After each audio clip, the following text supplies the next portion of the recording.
ரொம்பவே ஆபத்தான ஒரு நிலைமையில நம்ம கயல் வந்து இப்போ வந்து கிடக்காங்கங்க. ஸோ கயல காப்பாத்துறதுக்கு யார்ரா வரப்போறா அப்படிங்கிறதே வந்து பார்த்தீங்கன்னா, பெரிய ஒரு ஆர்வமா தான் எல்லாருமே எதிர்பார்த்துக்கிட்டு இருக்காங்க. ஏன்னா கிட்டத்தட்ட வந்து யாருமே அந்த இடத்துல கிடையாது. நம்ம தீபிகா, அந்த ரவுடி பசங்க இருக்காங்க. அதே மாதிரி கயல் இருக்காங்க. ஸோ கயல வந்து அடிச்ச அடியில அவங்க வந்து மயக்கம் போட்டு கீழயே விழுந்துடுறாங்க. இதுக்கப்புறமும் இவள நம்ம சும்மா விட்டு வைக்கவே கூடாது. ஏன்னா நான் எழில் கூட சேரணும், நான் எழில கல்யாணம் பண்ணிக்கணும் அப்படின்னா, இந்த கயல் உயிரோட இருக்கவே கூடாது. உன்னை நான் இன்னைக்கே வந்து ஒரு முடிவு கட்டுறேன்டி அப்படின்னு சொல்லிட்டு நம்ம தீபிகா பார்த்தீங்கன்னா ரொம்பவே கொடூரமாக வந்து யோசிக்கிறாங்க. ஸோ அவளை வந்து நம்ம எப்படியாவது கொலை பண்ணணும் அப்படிங்கிறதுக்காக அண்ட் மொத்தமாக வந்து நம்ம பெட்ரோல் ஊற்றி இவளை வந்து எரிச்சிடலாம் அப்படிங்கிற மாதிரி வந்து முடிவு பண்ணுறாங்க. அப்போ தான் வந்து யாருக்குமே எந்த சந்தேகமும் வராது. ப்ளஸ் இவளை பற்றி தேடினா கூட எதுவுமே கிடைக்காம முடிஞ்சிடும் அப்படிங்கிற மாதிரி நினச்சி நம்ம தீபிகா பிளான் பண்ணுறாங்க. ரவுடி பசங்க கிட்ட வந்து இந்த மாதிரி இவளை நம்ம எரிக்க போகிறோம், இவளோட கதையை இங்கே நம்ம முடிச்சிடலாம் அப்படின்னு சொல்லுவாங்க. அண்ட் அந்த ரவுடி பசங்க வந்து என்ன மேடம் நீங்க உண்மைய தான் சொல்றீங்களா? இந்த பொண்ண நீங்க கொலை பண்ண போறீங்களா? இதனால எதுவும் பிரச்சனை வந்துராதே அப்படிங்கிற மாரி சொல்ல, என்ன பிரச்சனை வந்தாலும் பரவால்ல. அத நான் எவ்ளோ செலவானாலும் அத நான் செஞ்சு பார்த்துக்கிறதுக்கு தயாரா இருக்கேன். ஆனா இவ மட்டும் உயிரோட இருக்கவே கூடாது. இந்த ஒரு சிச்சுவேஷன விட்டோம் அப்படின்னா, அதுக்கப்புறம் இவள மறுபடியும் நம்மளால கொல்ல முடியுமா அப்படின்னு தெரியாது. எனக்கு இருக்கிற முதல் எதிரியே வந்து இவ தான். நான் வந்து எழில கல்யாணம் பண்ணிக்கணும் அப்படின்னா, அதுக்கு இவ உயிரோட இருக்கவே கூடாது. இவ மட்டும் இருந்துட்டா அப்படின்னா, எழில இவ ஈஸியா கண்டுபிடிச்சுட்டு என்கிட்ட இருந்து பிரிச்சுருவா அப்படிங்கிற மாரி சொன்னதுனால, சரிங்க மேடம் அப்போ நீங்க சொல்ற மாதிரியே நம்ம பண்ணிருவோம் அப்படின்னு சொல்லிட்டு அந்த ரவுடி பசங்களும் போயிட்டு பெட்ரோல் எல்லாம் போயிட்டு எடுத்துட்டு வராங்க. அண்ட் கயல் மேல ஃபுல்லாமே பார்த்தீங்கன்னா அதை வந்து ஊத்திடுறாங்க. கரெக்டா வந்து நம்ம தீபிகா வத்தி பெட்டியை பத்த வச்சு நம்ம கயல் மேல மொத்தமா போட்டு அவளை எரிக்கலாம் அப்படிங்கிற மாதிரி வந்து பிளான் பண்றாங்க. ஸோ அதோட தான் வந்து ஸ்டாப் பண்ணி வச்சிருக்காங்க. அடுத்ததான் நம்ம கயலை வந்து யார் வந்து காப்பாற்ற போறாங்க? ஸோ உண்மையிலே எழில் வரப்போறாரா இல்லை வேற யாராவது எதேச்சியா வந்து அவளை காப்பாற்றி தீபிகாவை பார்த்தீங்கன்னா சரியான பனிஷ்மெண்ட் கொடுக்க போகிறாங்களா அப்படிங்கிறத பார்க்கலாம். இன்னொரு பக்கம் வந்து நம்ம சிவா, சக்தி, அதுக்கப்புறம் அந்த ப்ரூஸ்லி 3 பேருமே பார்த்தீங்கன்னா ஹாஸ்பிட்டல்லேருந்து வேக வேகமாக தப்பிச்சு ஓடி வந்திருப்பாங்க. போலீஸ்காரங்க கொஞ்சம் தூரம் வரைக்கும் பின்னாடி வந்து துரத்திட்டு ஓடி வருவாங்க. அதுக்கப்புறம் அவங்க வரமாட்டாங்க. சக்தி வந்து சொல்கிறாங்க, டேய் என்னடா நீ லூசு மாதிரி பண்ணிக்கிட்டு இருக்க, எதுக்காகடா ஏன் கையை பிடிச்சி என்னையும் சேர்த்து இழுத்துட்டு வந்து இப்போ நீங்கள் 2 பேரும் வந்து தப்பு பண்ணது இல்லாமல் என்னையும் சேர்த்து இதில் விட்டுட்டீங்க. நான் அந்த ஹாஸ்பிட்டலில் வேலை பார்க்குற நர்ஸுடா, நீங்கள் இந்த மாதிரி பண்ணிட்டீங்க, அப்புறம் நான் எப்படி அங்கே வேலை பார்க்க முடியும் அப்படின்னு நம்ம சக்தி பார்த்தீங்கன்னா ரொம்பவே சிவா மேலே கோவப்படுறாங்க. ஏங்க என்னங்க பேசிக்கிட்டு இருக்கீங்க, நீங்கள் தப்பு பண்ணலைன்னா அப்போ நான் மட்டும் என்னங்க தப்பு பண்ணேன்?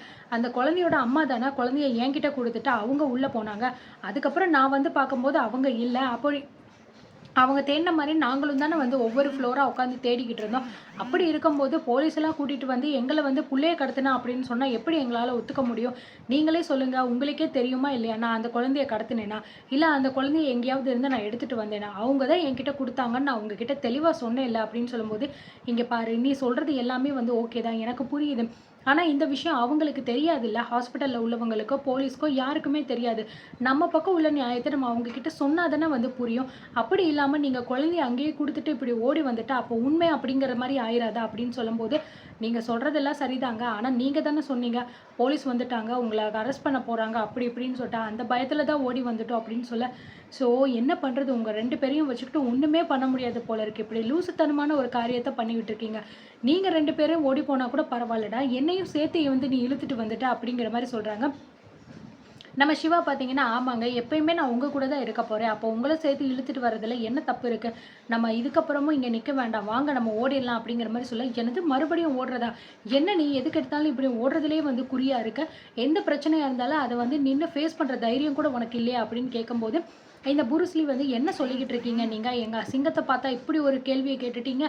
எவ்வளோ நேரம் வந்து நாங்க ஹாஸ்பிட்டல்ல உட்காந்து அலைஞ்சுகிட்டு இருக்கோம். அந்த அம்மா என்னடான்னா கொஞ்சம் கூட வந்து எங்க மேல இரக்கமே இல்லாத மாதிரி போலீஸ்கிட்ட போயிட்டு கம்ப்ளைண்ட் பண்ணியிருக்கு. அவ வந்து எங்ககிட்ட குழந்தைய குடுத்துட்டு போனது அவங்க தப்பு. நாங்க எங்கேயுமே தூக்கிட்டு போகாம ஹாஸ்பிட்டல்ல நேர்மையா தானே இருந்தோம். அப்படி பார்த்தா நாங்க தான் அந்த அம்மா மேல கம்ப்ளைண்ட் பண்ணணும் அப்படின்னு ப்ரூஸ்லி சொல்ல, ஸோ நம்ம சக்தி பார்த்தீங்கன்னா முறைச்சு பார்த்துக்கிட்டே வந்து இருக்காங்க. அந்த நேரம் பார்த்து நம்ம சக்திக்கு ஒரு ஃபோன் கால் வருது. ஸோ யாருன்னு பார்த்தா டாக்டர் கௌதம் தான் வந்து நம்ம சக்திக்கு வந்து கால் பண்ணுறாரு.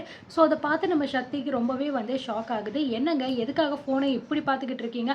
அப்படி யார் ஃபோன் பண்ணுறா அப்படின்னு சொல்ல, ஐயோ போச்சு அவ்வளோதான் அப்படிங்கிற மாதிரி சொல்லிட்டு நம்ம சக்தி பயப்படுறாங்க.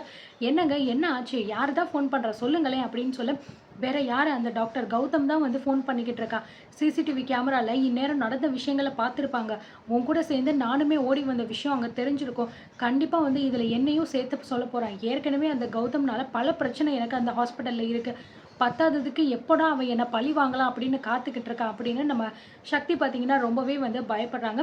ஸோ இதை பார்த்துட்டு நம்ம சிவா என்னது உங்கள வந்து டார்ச்சர் பண்ணி உங்கள பழி வாங்கணும்னு நினைக்கிறானா? யார் அவன் அந்த கௌதம் யாருன்னு சொல்லுங்க. அவன நான் உண்டு இல்லன்னு பண்ணிர்றேன். அவன என்ன பண்ணணுமோ சொல்லுங்க. அவன எப்படி இருந்தாலும் உங்க கால்ல நான் விழ வைக்கிறேன் அப்படின்னு சொல்லிட்டு பார்த்தீங்கன்னா, "ஏங்க அந்த ஃபோன குடுங்க" அப்படின்னு சொல்லிட்டு சக்தியோட ஃபோன புடுங்கி நம்ம கௌதம் பார்த்தீங்கன்னா அட்டெண்ட் பண்ணிட்டு, "ஹலோ யாரு?" அப்படிங்கிற மாரி கேட்குறாரு. ஸோ நம்ம கௌதம் இந்த பக்கம் பார்த்தீங்கன்னா, "சக்தி, சக்தி இல்லையா? நீங்க யாரு?" அப்படிங்கிற மாரி கேட்கும்போது, "சக்தி அதெல்லாம் இருக்காங்க. முதல்ல நீ யாரு அப்படிங்கிறத சொல்லு." "ஆமா, சக்தி கிட்ட உனக்கு என்ன பேச்சு?" அப்படிங்கிற மாரி கேட்குறாங்க. "ஹலோ யாருடா நீ? ஒழுங்கு மரியாதையா பேசு. நான் ஒரு டாக்டர். எங்க ஹாஸ்பிட்டல்ல தான் சக்தி வேலை பார்த்துக்கிட்டு இருக்கா. அவங்க கிட்ட பேசணும். ஃபோன குடு அப்படிங்கிற மாரி சொல்ல, "அதெல்லாம் நீ பேசலாம். முதல்ல என்ன விஷயமா சக்திக்கு ஃபோன் பண்ணா அத சொல்லு. நான் அவங்க கிட்ட சொல்லிக்கிறேன்." அப்படிங்கிற மாரி பார்த்தீங்கன்னா, நம்ம சிவா வந்து பேசுறாரு. "ஏய்! இப்ப நான் சொல்ற மாதிரி ஒழுங்கு மரியாதையா சக்தி கிட்ட ஃபோன குடுக்கல, அதுக்கப்புறம் அவள இந்த ஹாஸ்பிட்டல்ல வேலை பார்க்க முடியாத அளவுக்கு பண்ணிருவேன்." அப்படிங்கிற மாரி மிரட்டுறாரு நம்ம கௌதம். ஸோ இத கேட்டு நம்ம சிவா பார்த்தீங்கன்னா பேச வராரு. உடனே நம்ம சிவா கிட்ட இருந்து ஃபோன புடுங்கி நம்ம சக்தி வந்து, "ஹலோ சார், சொல்லுங்க சார்." அப்படிங்கிற மாரி சொல்றாங்க. "என்ன சக்தி? யார் அது? ஆள வச்சு மிரட்டுற அளவுக்கு நீங்க வந்துட்டீங்களா? அவ்ளோ பெரிய ஆளா நீங்க? ஆமா, ஹாஸ்பிட்டல் நேரத்தில வேலை பார்க்காம எங்க நீங்க ஓடிக்கிட்டு இருக்கீங்க?" அப்படிங்கிற மாரி வந்து கேட்கும்போது, "அது வந்து சார், அதெல்லாம் ஒண்ணும் இல்ல சார். இதோ நான் இப்போ உடனே வந்துடுறேன் சார்." அப்படிங்கிற மாரி சொல்ல, "இங்க பாருங்க சக்தி, தேவையில்லாம ஏதாவது ஸ்மார்ட்டா ஒரு விஷயம் பண்றேன்னு சொல்லிட்டு பண்ணிக்கிட்டு இருந்தீங்க. அதுக்கப்புறம் இந்த ஹாஸ்பிட்டல்ல உங்களால வேலை பார்க்க முடியாது. எவ்ளோ பெரிய ஒரு ஆளோட நீங்க வந்து ரெஃபர்ல வந்தா கூட பரவால்ல. உங்கள வேலைய விட்டு தூக்குறதுக்கு நான் என்ன வேணாலும் வந்து பண்ணுவேன்." அப்படிங்கிற மாரி சொல்றாங்க. "ஆமா, சிசிடிவி கேமரால நான் ஒரு விஷயத்த பார்த்தேனே, அது உண்மையா?" அப்படிங்கிற மாரி கேட்குறாங்க. நம்ம சக்திக்கு பார்த்தீங்கன்னா ரொம்பவே ஷாக் ஆகுது. "என்ன விஷயம் சார்? என்ன சொல்றீங்க?" அப்படின்னு சக்தி கேட்க, நம்ம ஹாஸ்பிட்டல்ல ஒரு அம்மாவோட குழந்தை காணாம போச்சே. அந்த குழந்தைய ஒரு ஆள் தான் வந்து தூக்கிட்டு சுத்திக்கிட்டு திரிஞ்சுக்கிட்டு இருந்தான். அந்த ஆள் கூட உனக்கு என்ன பேச்சு? ஆமா, அந்த ஆள் குழந்தைய குடுத்துட்டு ஓடிட்டான். நீ என்னடான்னா அவன் கூட சேர்ந்து ஓடிக்கிட்டு இருக்க. இந்த விஷயம் சிசிடிவி கேமரால நல்லாவே பதிவாயிருக்கு. ஆனா இந்த விஷயம் இன்னும் யாருக்கும் தெரியாது. என்ன சக்தி? யார் அவன்? உன் பாய் ஃப்ரெண்டா?" அப்படிங்கிற மாரி கேட்கும்போது, "இங்க பாருங்க சார், அதெல்லாம் உங்களுக்கு தேவையில்லாத விஷயம். இப்ப நான் ஹாஸ்பிட்டலுக்கு வரணும் அவ்வளோதானே. நான் வந்து என்னோட வேலைய மட்டும் பார்க்குறேன். நீங்க மத்த விஷயத்துலலாம் தலையிடாதீங்க." அப்படின்னு சொல்ல, ஓ! இத சொன்னோனே சக்திக்கு அவ்ளோ கோவம் வருதா? பரவாயில்லையே! இந்த விஷயத்த மட்டும் நான் போலீஸ் கிட்ட காமிச்சேன்னா என்ன நடக்கும்னு தெரியுமா? ஒரு குழந்தைய கடத்தணும்னு பிளான் பண்ணா, உன்னையும் சரி, அவனையும் சரி 2 பேரையுமே சேர்த்து ஜெயில்ல போட்டுருவாங்க. அதுக்கப்புறம் உன் மேல ஒரு கம்ப்ளைண்ட் நான் குடுத்தா போதும். இந்த ஹாஸ்பிட்டல் மட்டும் கிடையாது. எந்த ஹாஸ்பிட்டல்லயும் உன்னால வேலை பார்க்க முடியாது." அப்படின்னு சொல்லிட்டு நம்ம கௌதம் பார்த்தீங்கன்னா, சக்திய வந்து மிரட்டுறாரு. இதனால நம்ம சக்திக்கு என்ன பண்றதுன்னே தெரியாம அமைதியா நின்னுகிட்டு இருக்காங்க. "ஒழுங்கு மரியாதையா நான் என்ன சொல்றேனோ, அத மட்டும் கேட்டுட்டு வேலை பார்க்குறதா இருந்தா உனக்கு நல்லது. சீக்கிரமா கிளம்பி ஹாஸ்பிட்டலுக்கு வா." அப்படிங்கிற மாரி பார்த்தீங்கன்னா சொல்லிட்டு, கௌதம் பார்த்தீங்கன்னா ஃபோன வச்சுர்றாரு. இந்த பக்கம் நம்ம சக்திக்கு சிவா மேல பயங்கரமான கோவம். ஸோ அவனால தான் இப்ப இப்படி ஒரு பிரச்சனை ஆயிருக்கு அப்படின்னு நெனச்சு, ரொம்பவே கோவப்பட்டு நம்ம சக்தி பார்த்தீங்கன்னா வெடுக்குன்னு கிளம்பி போயிர்றாங்க. அதுக்கப்புறம் என்ன நடக்க போகுது அப்படிங்கிறத பொறுத்திருந்து பார்க்கலாம்.